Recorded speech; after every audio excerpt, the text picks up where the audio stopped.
안녕하십니까, 레필입니다. 3월 18일 두산의 노빌리티 보도록 하겠습니다. 증시 먼저 보겠습니다. 코스피 0.7% 상승했고요. 코스닥은 1.6% 정도 상승했습니다. 코스피는 2680선으로 마무리되었고 코스닥은 900포인트 가까이 진행이 되었습니다. 외국인 투자자는 860억 정도 매도를 했고요. 기관 투자자는 2200억을 매수를 했습니다. 그래서 기관 투자자의 매수에 힘입어서 좀 올라갔는데요. 확실히 코스피는 외국인 투자자에 대한 매수세가 조금은 꺾이는 듯 합니다. 그래서 3월 15일에도 외국인 투자자 1조 가까이를 매도를 하였고요. 오늘도 1천억 정도 매도를 하면서 추가적인 매도를 진행을 했습니다. 그래서 이제 이 옵션 만기 이후부터 좀 이 추세가 바뀌는 것인지 아니면 일정 물량을 좀 뱉어내고 다시 매수로 진입할 것인지를 좀 봐야 될 것 같은데요. 확실히 이전에 연속적으로 매수하던 그런 패턴보다는 조금 외국인 투자자가 조정세를 주고 있습니다. 기관 투자자도 2200억을 매수했지만 사실상 금융 투자 위주로의 매수가 있었고요. 그 외에 나머지 투자자들은 매도를 했습니다. 15일도 마찬가지고요. 그 사실상 금요일부터 지금 코스피에 대한 수급 자체가 그리 좋은 움직임은 아닙니다. 그래서 일봉을 보면 차트는 계속해서 고점 부근에서 상방 수렴을 하고 있습니다. 21선을 받치면서 점점 위로 수렴을 하고 있는데요.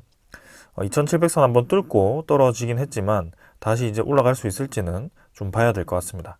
그래서 미국에 대한 그런 물가지표 쇼크로 인해서 조금 떨어졌고요. 물가지표가 생각보다 계속 높게 나오니까 시장에 대한 이 흔들림이 좀 있는 것 같습니다. 근데 생각보다는 그런 이제 쇼크 외에 이후에도 크게 떨어지지는 않고 있거든요. 일정 부분 이제 올라간 것을 조정을 주어서 떨어뜨리긴 했지만 그 이상으로 주가가 밀리고 있지는 않습니다. 그렇다는 것은 이제 올해 내로 물가가 잡힐 것으로 이제 시장은 기대를 하고 있는 것이고 금리 인하가 시작될 거라고 기대를 하고 있기 때문이라고 생각을 합니다. 그래서 그게 언제가 될지는 지켜보겠습니다. 자, 그래서 코스피는 2700선을 계속 왔다 갔다 하고 있고 코스닥도 이제 좀 올라갑니다. 그래서 전고점을 좀 넘어서서 위로 이제 밀어붙이는데요. 아무래도 물가지표 때문에 좀 떨어졌다가 다시 좀 올라가고 있습니다. 그래서 2차 전지 관련된 특정 테마 위주로 조금 더 힘을 받고 있는데요. 코스닥이 확실히 좀 올라가기 위해서는 마찬가지로 코스피 이 상황과 똑같습니다. 금리가 좀 인하가 되는 시기가 결정이 되어야 되기 때문에 그런 시기를 한번 기다려 보도록 하겠습니다. 자, 그래서 추세상으로는 계속해서 저점을 받치면서 일단 오랫동안 이 구간에서 머물고 있는 상황입니다. 투자 수급은 기관 투자자 1000억, 외국인 투자자가 1900억 정도 매수를 하였고요. 코스피보다는 좀 더 많은 매수를 진행했습니다. 그래도 그동안 많은 매도가 있었기 때문에 일단 좀 더 봐야 될 것 같고요. 특히 기관 투자자는 그동안 연속적으로 좀 이탈을 했다가 다시 오랜만에 이렇게 들어왔습니다. 그래서 오늘부터 해서 기관 투자자가 다시 매수를 이어가는지도 지켜보겠습니다. 해외 증시는 니케이 상해가 좀 올라갔고요. 다우 나스닥은 금요일에 좀 하락해서 마무리되었는데 오늘 흐름을 좀 봐야 될 것 같습니다. 일단 일본 증시가 상당히 좀 강한 흐름을 보이고 있습니다. 환율은 1333원이고요. 자, 물가지표가 다시 높게 나오니까 고를 파고 다시 올라왔습니다. 그래서 또 그 근처에 자리를 잡고 횡보를 하고 있고요. 1330원 수준에서 위아래를 또 오갈 것 같습니다. 자, 이렇게 되면 이제 4월 달에 또 3월 CPI 지표, PPI 지표를 발표를 기다려야 될 것 같고 언젠가는 이제 물가가 잡히지 않을까라는 생각입니다. 이대로 이제 고착화가 되는 순간 분명히 이제 큰 타격이 있을 텐데요. 그런 상황만 아니라면 좀 괜찮을 것 같습니다. 그러나 지금도 확실히 비이상적으로 이 1300원대를 굉장히 오랫동안 머물고 있습니다. 그래서 시장이 이 기초 체력으로 버텨줄지도 조금 더 봐야 될 것 같고요. 전반적인 이 지표들이 굉장히 이제 부담스러운 위치에 있기는 할 겁니다. 그래서 이런 금리 인하에 대한 그런 기대감을 가지고 있대 좀 시장에 대해서는 아직까지는 경계를 해야 될 필요는 있겠다라고 생각을 합니다. 자, 그 다음에 이제 선물 지표고요. 미국 증시는 약하게 좀 올라가고 있습니다. 유럽 증시도 마찬가지 올라가는 듯 하고요. 전반적으로는 뭐 분위기는 나쁘지는 않은 것 같습니다. 그리고 이제 원자재 가격은 국제유가 81달러 수준, 그 다음에 천연가스도 1.7달러 수준으로 뭐 비슷하게 움직이고 있고요. 채권 시장은 4.3%로 또 반등을 했습니다. 미국 10년물 국채금리. 그래서 그동안 차근차근 이제 떨어지던 그 흐름이 물가지표 높게 나오면서 바로 이제 회복을 한 상황이고요. 여기서 추가적으로 이제 반등을 하는지 아니면 4.3% 수준에서 유지를 하는지 좀 봐야 될 것 같습니다. 일단은 그 이상 올라가지 않고 좀 여기서 자리를 잡는 것이 시장에는 더 좋을 것 같고요. 특히 코스피 입장에서는 이 금리 자체가 계속해서 올라간다면 부담스러울 수밖에 없습니다.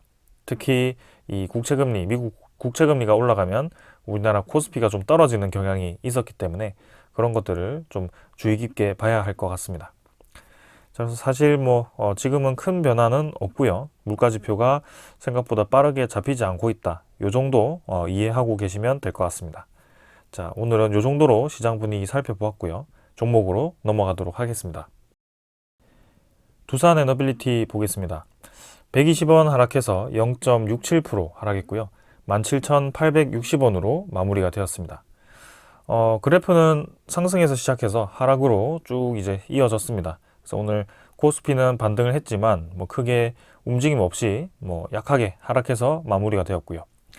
시간의 거래도 평소보다 좀 많이 적게 진행이 되면서 거래량이 좀 부족한 모습이었습니다. 오늘 일별 거래량은 390만 주로 전날보다 또 2분의 1 이상 감소를 했고요. 1800만 주를 찍고 거래량이 또 차곡차곡 감소를 하고 있습니다. 서서히 떨어지기보다는 급격하게 거래량이 좀 줄어든 모습인데요. 이 움직임이 지금 100만 주, 200만 주 이때처럼 다시 거래량이 줄어드느냐 아니면 점진적으로 줄어들었다가 다시 거래량이 올라가느냐 이게 좀 중요한 포인트가 될 것 같습니다. 그래서 한 5일 정도 바짝 상승을 시키고 이틀 정도 조정을 주었는데요. 이 이후의 흐름을 조금 더 눈여겨서 봐야 될 것 같습니다. 일별 차트는 일단은 한번 큰 상승을 주고 자리를 좀 잡는 듯한 모습인데요. 거래량을 죽이고 여기서 횡보를 하는 그 구간이 이제 이평선 수렴을 시키면서 다시 추가적인 상승을 준비하는 그 기간을 가질 것인가 아니면은 21선까지 또 쭉쭉 조정을 주면서 한번 상승세를 꺾을 것인가 뭐 그 정도가 있을 것 같습니다. 아니면 이제 바로 N자로 크게 거래량을 실으면서 올라가는 그림을 생각해 볼 수 있겠는데요. 사실 지금 단계에서 우리가 기다리는 그 소식들이 확실히 오픈이 되지 않는 이상은 거래량을 크게 실을 만한 그런 소스가 또 있을지는 의문입니다. 근데 이전에 이 거래량이 터진 이 날도 사실 우리가 예측하지 못했던 그런 상승이었습니다. 그 전체적인 시장 분위기는 이미 오랫동안 그렇게 AI 데이터 센터에 원자력 발전이 필요하다.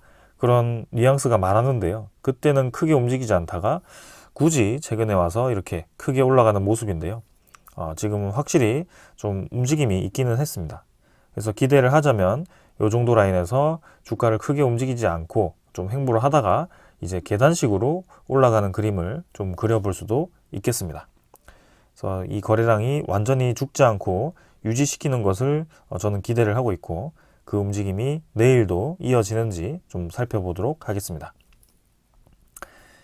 그래서 오늘 거래량은 좀 줄어들었고 다음 날 이번 주 내내 계속해서 거래량 관점으로 좀 살펴보겠습니다. 그 다음에 이제 투자 수급입니다. 기관 투자자가 23만 주 매수를 했고요. 외국인 투자자가 17만 주를 매도했습니다.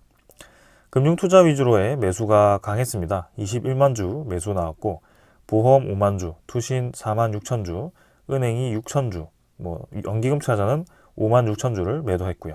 사모펀드도 3만 2천 주를 매도했습니다. 자, 그러나 확실히 지금 눈에 띄는 것은 보험, 투신, 사모펀드, 연기금 투자자 모두 많은 매수를 진행했습니다. 그리고 그 이후에 뱉어내는 물량이 아직까지 크지 않다라는 점입니다. 외국인 투자자도 마찬가지입니다.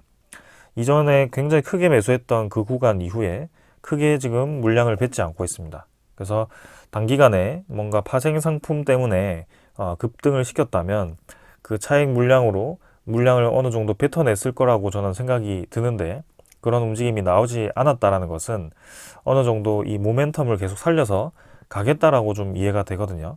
그래서 지금은 이평선이 벌어지면서 올라가는 굉장히 좋은 그림이 만들어졌는데 이대로 추가적인 상승이 나올지 좀 지켜보도록 하겠습니다. 자, 그래서 241선도 지금 위로 들면서 굉장히 장기 이평선도 큰 장기 이평선들도 위로 상승을 하기 시작했거든요. 그래서 좋은 시그널이 나오기 시작했기 때문에 천천히 좀 접근을 하면 되겠습니다. 그래서 차트는 뭐 크게 더 볼 게 없기 때문에 넘어가도록 하겠습니다. 그 다음에 공매도 잔고를 살펴보겠습니다. 우리가 계속해서 이제 공매도 잔고가 모건 스탠리 위주로의 공매도 대량 보유자가 있다고 제가 말씀을 드렸고요. 그게 지금 상환이 되지 않고 600만 주 수준에서 유지가 되고 있다라고 좀 말씀을 드렸죠. 근데 이번에 좀 상환이 본격적으로 시작이 되었습니다. 그래서 570만 주로 전날에 줄어들었다가 오늘 이제 500만 주대로 약 70만 주 가까이가 상환이 되었습니다. 그래서 이 3월 13일, 14일은 외국인 투자자가 많은 매수를 진행한 날이기 때문에 충분히 그럴 수 있다라고 좀 생각을 하고요. 이 3월 15일, 3월 18일에도 추가적인 공매도 잔고가 감소하는지 그런 것들을 좀 살펴보겠습니다. 그간 이제 공매도 잔고를 줄이더라도 다시 조금씩 늘리면서 진행을 했던 움직임이 이번에는 좀 확실히 좀 줄어드는 듯한 모습이 보여서 좀 더 긍정적으로 바라보고 있습니다. 그래서 이 잔고가 어디까지 또 줄어들기 시작하는지 그런 것들을 보겠습니다. 자, 그러고 제가 이제 이 공매도 대량 보유자에 대한 신고 차트를 좀 들고 왔는데요. 요거는 그냥 인터넷에 네이버에 공매도 대량 보유자를 치시면 이 코스피의 상위 52 종목, 코스닥의 상위 52 종목의 그 공매도 잔고를 볼 수가 공매도 그 대량 보유자를 볼 수가 있습니다. 근데 이 두산 에너빌리티의 대량 보유가 지금 빠졌거든요. 그래서 52 안에서 제외가 되었습니다. 그래서 두산 에너빌리티의 그 모건 스탠리가 두산 에너빌리티 최근 공매도 잔고를 많이 상환하지 않았을까라는 생각을 좀 하고 있고요. 특히 이제 그 거래원을 좀 보시면 연결되어 있습니다.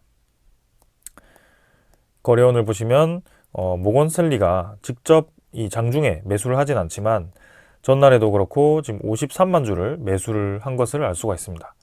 요거 전날이 이제 금요일이거든요. 금요일은 두산 에너빌리티가 오히려 조정을 받았던 날입니다. 근데 모건 스탠리가 이렇게 많은 매수를 진행했고요. 최근 5일 동안에 모건 스탠리의 행보를 보면 150만 주 가까이를 매수를 했습니다.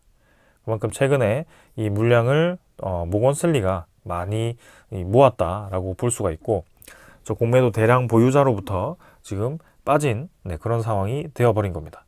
그래서 지금 모건 스탠리가 완전히 두산 에너빌리티에서 공매도를 상환을 시키는 방향으로 가는지 한번 좀 지켜보도록 하겠습니다. 아니면 일시적으로 뭐 상환을 했는지. 근데 지금 분위기는 확실히 좀 상환하는 분위기로 가고 있기 때문에 긍정적으로 한번 보겠습니다. 대차 잔고는 2276만 주로 전날과 유사하지만 상환 쪽으로 조금 더 힘이 실리는 것 같습니다. 그래서 공매도 잔고도 그렇고 대차 잔고도 그렇고 같이 좀 줄어드는 듯한 모습이 나오고 있습니다. 다음 종목 상세를 보시면 외국인 추적 물량이 17만 주 매도였는데요. 4만 7천 주로 거의 뭐 줄어들었습니다. 그래서 오늘은 별로 매도가 없었다라고 보셔도 될 것 같고요. 전체 외국인 보유율은 16.92%로 동일하게 유지가 되었습니다. 그래서 거의 17%까지 외국인 투자자 물량을 지금 모아놓고 크게 이탈시키지 않고 있다. 요거는 분명히 저는 의미가 있다라고 생각을 합니다.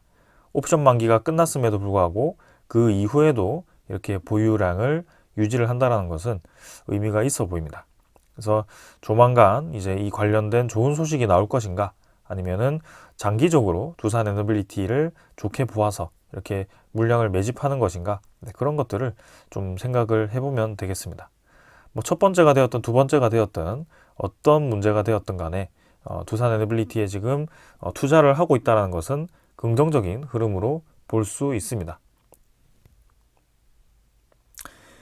자, 그래서 이번 주의 흐름을 조금 더 보도록 하겠습니다.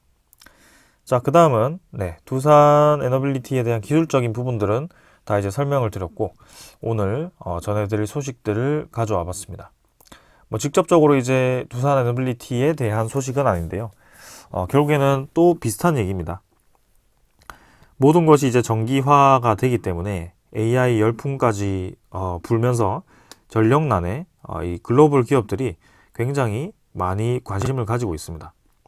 그래서 전기차라든지 전기 히트 펌프라든지 미국 제조업 증가로 전력 수요가 급증을 하고 있고요.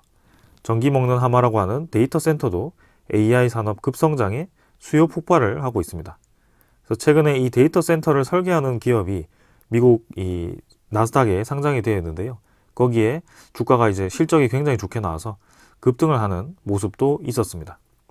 그래서 여기에 대해서 발전 시장과 저장 시장, 그 다음에 송전 시설이 굉장히 많이 필요하다라는 이 수요 예측이 있었고요. 그것 때문에 관련 변압기라든지 전선업체들도 오늘 시장에서 급등을 하는 모습을 보았습니다. 자, 먼저 내용을 좀 살펴보겠습니다. 첨단 기술이 현실화되고 있는 21세기에 세계 주요국과 글로벌 대기업들이 전기 걱정을 하고 있다. AI 데이터 센터 열풍이 전력 소비량을 기하급수적으로 늘리고 있기 때문이다 라고 하는데요.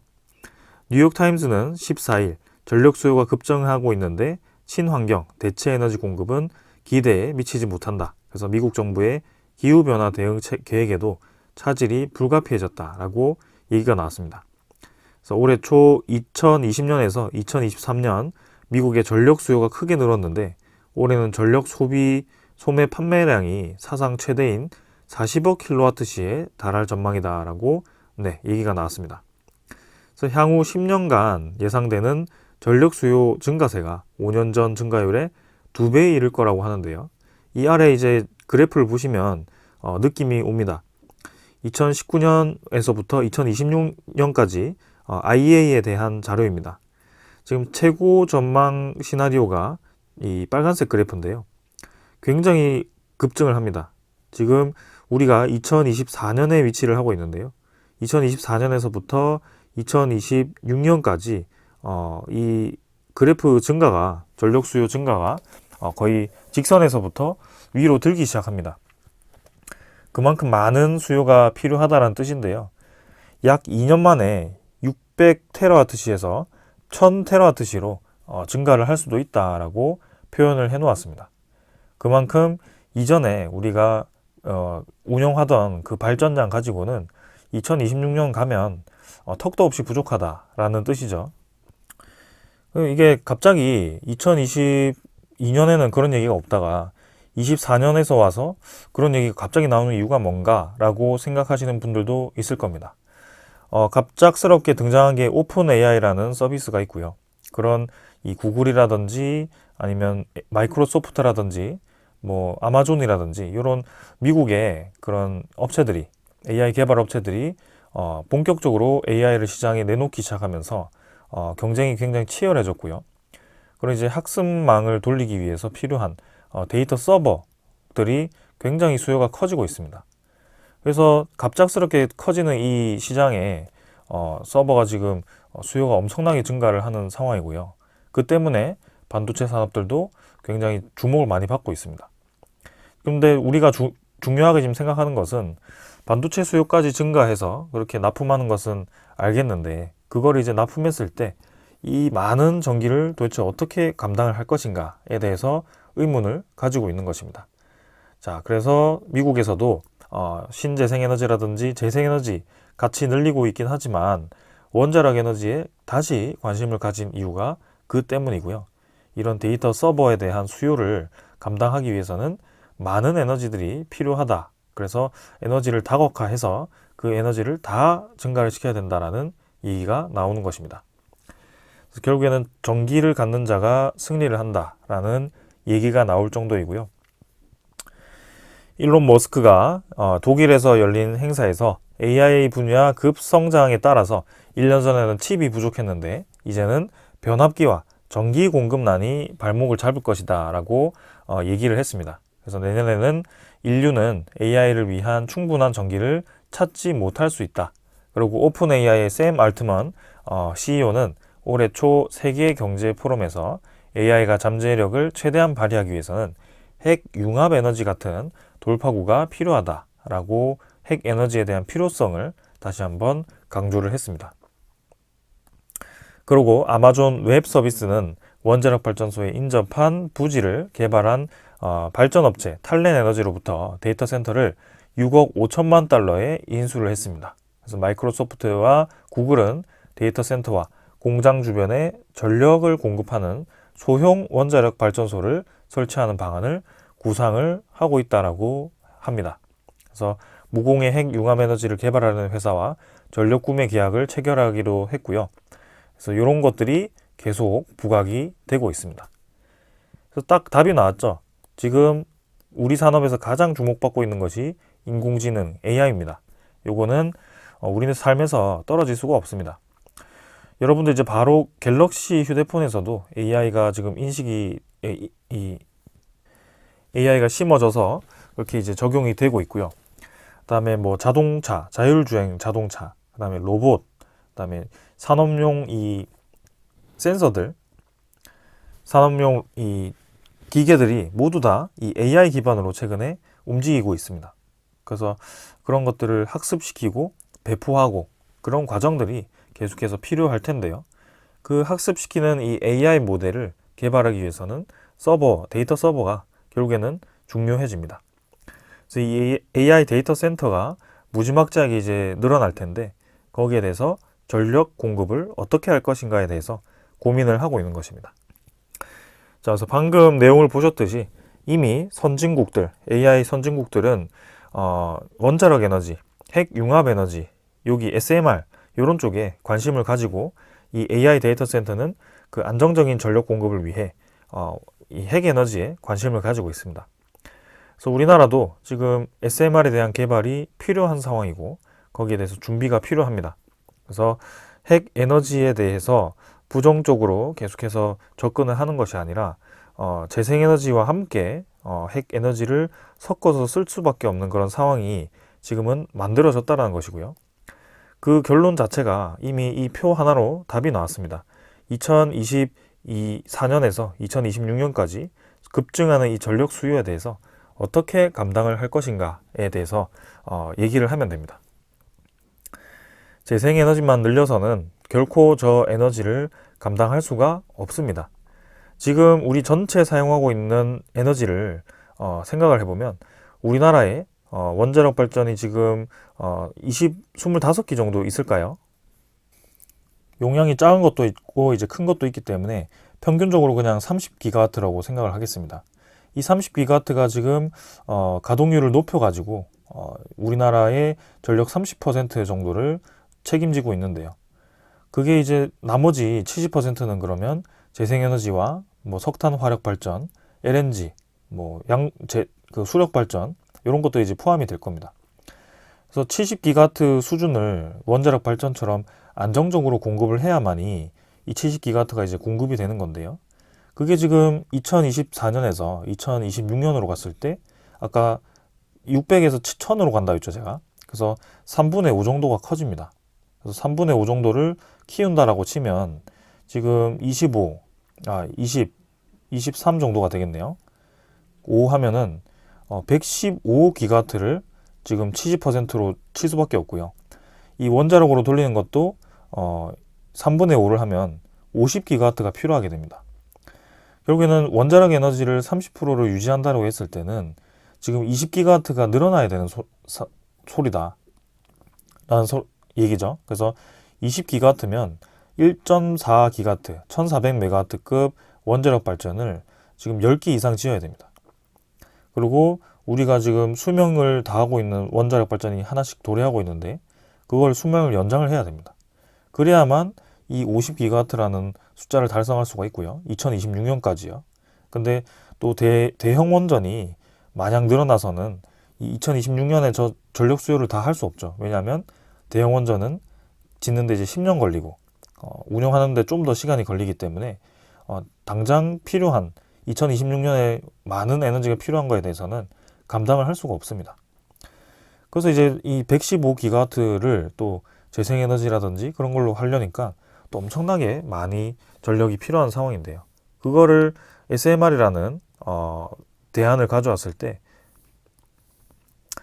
2년 만에 이 SMR을 건설할 수 있고, 특히 웨스팅하우스는 6개월 안에 짓겠다라는 그런 목표까지 세우면서 상당히 공격적인 목표를 세웠습니다. 그래서 그런 대안이 지금 이 SMR로 좀 주목이 되고 있는 상황이고요. 뉴스케일 파워가 지금 시간의 거래다 6.2%로 또 상승을 하고 있습니다. 결국에는 8달러를 넘어서서 추가로 이제 올라가는 모습이고요. 장이 좋지 않아서 이제 떨어지던 그 흐름에도 계속 밀어붙여가지고 꾸준히 수직으로 올라가고 있습니다. 2.5달러에서 8달러를 넘어서는 지금 상황이 만들어졌고요. 제가 말씀드리는 이제 두산 에너빌리티에서의 거래량 중요성이 이 뉴스케일 파워에서는 확실히 좋게 보여집니다. 거래량이 증가했다가 줄어들었다가도 다시 증가하는 모습이 중요하다라고 말씀을 드렸는데요. 그 움직임이 정확하게 지금 나오고 있습니다. 그래서 그동안 이 관심을 못 받던 SMR 경제성이 정말 있냐 없냐 그런 것들 따질 때 정말 이제 공격을 많이 받았는데 이번에 그거를 한 번에 이렇게 털어내는 모습입니다. 자, 그래서 우리나라도 지금 뭐 어떤 에너지가 더 중요하다 이거를 지금 따질 때가 아니고 빨리 여러 가지 에너지를 섞어서 지금은 다 같이 증가시켜도 2026년 되면 에너지가 부족한 시점입니다. 뭐 하나를 지금 죽이고 갈 시간이 없거든요. 그래서 뭐 태양광이든 해상풍력이든 뭐가 됐든 이 원자력 발전이 되었든 지금 모두 다 그냥 늘려야 되는 상황입니다. 그래서 11차 전력 수급 기본 계획도 거기에 맞게 발표가 될 건데요. 원자력 에너지 비중이 늘어난다는 것 자체가 지금은 말이 안 됩니다. 왜냐하면 전체 에너지 수요가 그만큼 늘어나기 때문에 원전 지금 뭐 3, 4기 지어가지고는 앞으로 원자력 비중이 늘어난다고 할 수도 없는 상황입니다. 그래서 그런 것들을 좀 잘 이해를 하셨으면 좋겠습니다. 자, 그래서 막대한 전력이 필요한 AI가 계속 주목을 받고 있고요. 친환경 핵융합이 해법이다 라고 얘기가 나오고 있습니다. 핵융합이 상용화되기 위해서는 아직도 많은 시간이 필요하기 때문에 아직까지 우리는 핵 분열 에너지를 쓰고 있고요. 그 중에 이제 이 조금 안정성이 높은 SMR에 집중을 하고 있는 겁니다. K반도체, 오픈AI 이렇게 동맹을 맺는다라고 얘기를 하고 있지만 결국에는 이 모든 게 전력 수요입니다. 그래서 이 전력 수요를 해결하기 위해서는 핵 융합 발전, 풍력, 태양광 같은 지속 가능한 에너지원의 AI에 필요하다라고 얘기를 하고 있고요. 뭐 하나를 지금 뺄 수가 없는 상황이다라고 강조를 하고 있는 겁니다. 근데 왜 우리나라는 계속 이렇게 탁 잘라가지고 요것만 추구하자, 요것만 추구하자, 요것만 추구하자는 사람은 없는 것 같아요. 계속 이것만 얘기하는 분들이 있는 것 같은데 조금 그쪽은 정말 이해가 되지 않습니다. 자, 아무튼 지금 AI도 그렇고 전기차도 그렇고 산업이 증가하면서도 탈탄소를 가속화시켜야 되는 그 시점인데 그거를 하기 위해서는 에너지를 줄일 이유가 없습니다. 그래서 잘 운영하는 거 계속 운영해야 되고요. 전체적인 이 탈탄소 그래프로 보면 전 세계적으로 뭐 재생에너지를 늘리기는 했지만 결국에는 석탄 에너지에 대한 사용이 평균적으로 줄지는 않았다라고 합니다. 아직까지. 그래서 심각하다라고 하는데요. 그거를 이 원자력 에너지 비중이 줄어들면서 그 탈탄소에 대한 비중 자체가 줄어들지 않았다라고 평가를 하고 있습니다.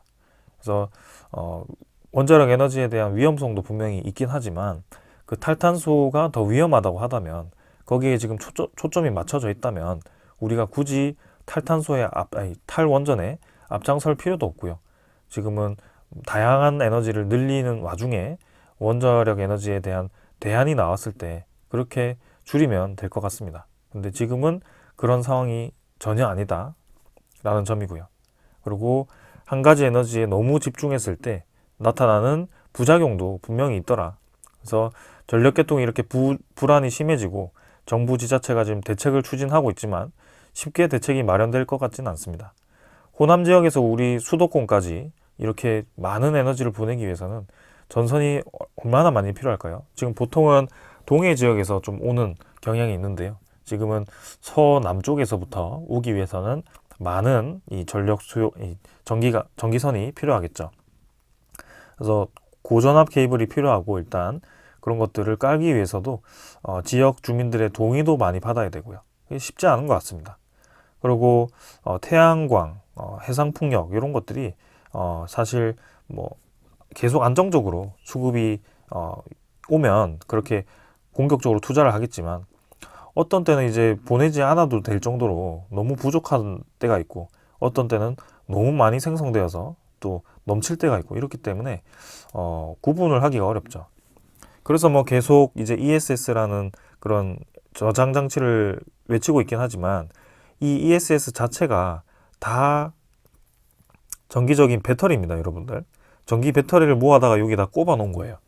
그래서 그 전기 배터리가 뭐죠? 최근에 니켈, 아니면은 뭐 리튬 이런 게 다 들어가죠. 그래서 많은 그런 이 광물들이 지금 배터리 소재로 쓰이기 때문에 또 그 광물에 대한 그런 주도권이 없으면 우리나라는 이 ESS로 결국에는 승리할 수 없습니다. ESS 깔려면 또 중국 힘 빌려야 되고요. 해외에서 광물 수입해야 되고요. 그게 다 돈이거든요. 그래서 이 ESS를 또 얼마나 지을지 이 전력 계통을 안정화시키기 위해서 지금 기존 에너지를 계속 줄여서 무리하게 출력 조절을 하고 있지만 그걸 안정화시키기 위해서 노력을 하지 않고 그 상태에서 더 이 불안한 에너지를 더 늘린다면 그게 어떻게 되겠습니까? 그래서 지금은 늘리는 것도 중요하지만 거기에 대한 전력계통 안정화도 중요하다라는 점, 그 다음에 시대적인 흐름이 AI 데이터 센터라든지 그런 전기차에 대한 수요로 지금 해마다 전력 수요가 급증을 하고 있더라. 그래서 전체 파이가 커지는데 어째서 우리나라는 하나를 계속 줄이자고 얘기를 하는지 그거를 이해를 할 수 없다라는 거죠. 그래서 그거를 조화롭게 다 증강시키기 위해서는 원자력 발전도 지금은 우리가 가지고 있는 용량 대비해서 훨씬 많이 늘리는 게 맞습니다. 근데 그 시기 차이가 있죠. 왜냐하면 대형원전은 건설하는데 너무 오래 걸린다. 그게 단점이기 때문에 대안으로 SMR이 제시가 되고 있는 거고 지금이라도 대형원전을 미리 지어서 그거를 10년 뒤에 많은 전력 수요를 대비를 해야 된다라고 얘기를 하는 겁니다. 자, 그래서 두산 에너빌리티가 그런 역할을 하면서 관심을 좀 받고 있고 특히 뉴스케일 파워가 최근에 올라가는 힘을 보면 그 움직임이 이해가 됩니다. 그래서 오늘도 뭐 장전에 이렇게 올라가는 거라 마지막까지 봐야 되긴 하겠지만 지금 3월 달에 이 월봉만 보더라도 이 뉴스케일 파워가 어떤 관심을 받고 있는지 알 수가 있고 그거는 두산 에너빌리티와 연결되어 있다는 것도 사실이고요. 그래서 지금은 반도체 기업들도 잘 올라왔지만 두산 에너빌리티를 포함한 원자력 발전이라든지 뭐 그런 터빈 관련 기업들 주목해 볼 만하고요. 그 다음에 전선 관련 기업들, 변압기 관련 기업들도 계속 수혜를 받을 걸로 보여집니다. 그래서 두산 에너빌리티 분명히 우리가 기다리는 때로 지금 다가가는 것 같고 충분히 수익을 얻을 수 있을 것 같습니다. 자, 오늘 여기까지 하고 이번 주 한번 지켜보겠습니다. 감사합니다.